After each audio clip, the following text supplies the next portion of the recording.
Hi friends, this is Vincent. நம்ம சேனலுக்கு உங்களை அன்புடன் வரவேற்க. நம்ம சேனல் வந்து பார்த்தீங்கன்னா உங்களோட கரியரை செட் பண்ணுங்க. 11th நிறைய இம்பார்ட்டன்ட் கொஸ்டின்ஸ் வந்து நம்ம சேனல் அப்லோட் பண்ணிட்டு இருக்கோம்.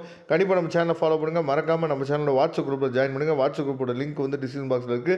ஓகே ஃப்ரெண்ட்ஸ், இன்னைக்கு நம்ம பார்க்க போகிற வீடியோ வந்து ரொம்ப முக்கியமான வீடியோ. அதாவது 11th மேக்ஸ் எக்ஸாம் இருக்குது பார்த்தீங்களா, இந்த மேக்ஸ் எக்ஸாமோட நடந்து முடிஞ்ச எல்லா பப்ளிக் கொஸ்டின் பேப்பர்ஸும் என்ன பண்ண போகிறோம்னு சொல்லி பார்த்தீங்கன்னா ஒரே வீடியோவில் நம்ம பார்க்க போகிறோம். சரியா? அதுக்கு முன்னாடி என்னென்ன பப்ளிக் எக்ஸாம் இது வரைக்கும் நடந்திருக்கு அப்படிங்கிறத நம்ம பார்த்துடலாம். அதாவது ஜூலை 2023 நடந்திருக்கு, மார்ச் 2023 நடந்திருக்கு, ஆகஸ்ட் 2022 நடந்திருக்கு, மார்ச் 2022 நடந்திருக்கு, September 2021, October 2020, March 2020, June 2019, March 2019. சரியா? இவ்வளோ கொஸ்டின்ஸ் வந்து என்னன்னு பார்த்தீங்கன்னா, அதாவது இவ்வளோ எக்ஸாமினேஷன் வந்து நமக்கு நடந்திருக்கு. சரியா?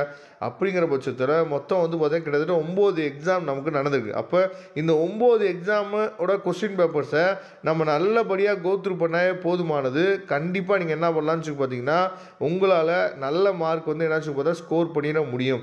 எதுக்கு சார் நாங்கள் பழைய கொஸ்டின் பேப்பர்ஸ் வச்சு நாங்கள் படிக்கணும் அப்படின்னா, ஃபர்ஸ்ட் ஆஃப் ஆல் உங்களுக்கு வந்து இப்போ தான் நீங்கள் வந்து 11th இருக்கீங்க அப்படிங்கிற பட்சத்தில் உங்களுக்கு வந்து எந்த சாப்டருக்கு நம்ம இம்பார்ட்டன்ட் கொடுக்கணும், எந்த கொஸ்டினுக்கு இம்பார்ட்டன்ட் கொடுக்கணும் அப்படிங்கிற ஐடியா வந்து நமக்கு கிடைக்காது. சரியா?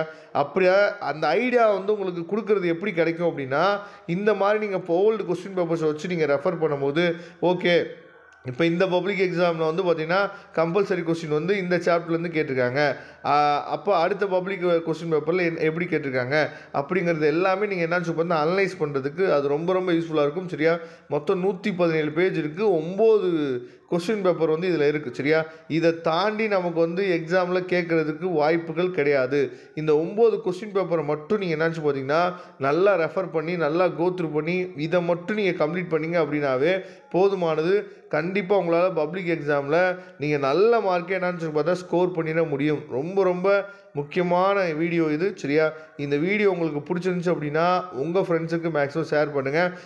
இந்த பிடிஎஃப் ஃபைலோட லிங்க் நான் டிஸ்கிரிப்ஷன் பாக்ஸில் கொடுத்துருக்கேன், எடுத்து நீங்கள் யூஸ் பண்ணிக்கலாம். வரக்கூடிய நாட்களில் இதே மாதிரி யூஸ்ஃபுல்லான வீடியோஸ் எல்லா சப்ஜெக்ட்டுமே உங்களுக்காக வரப்போகுது. Okay friends, thank you. நம்ம நெக்ஸ்ட் வீடியோ பார்க்கலாம். அதுவரை உங்களிருந்து விடைபெறுவது உங்கள் நண்பன் வின்சென்ட். தேங்க்யூ.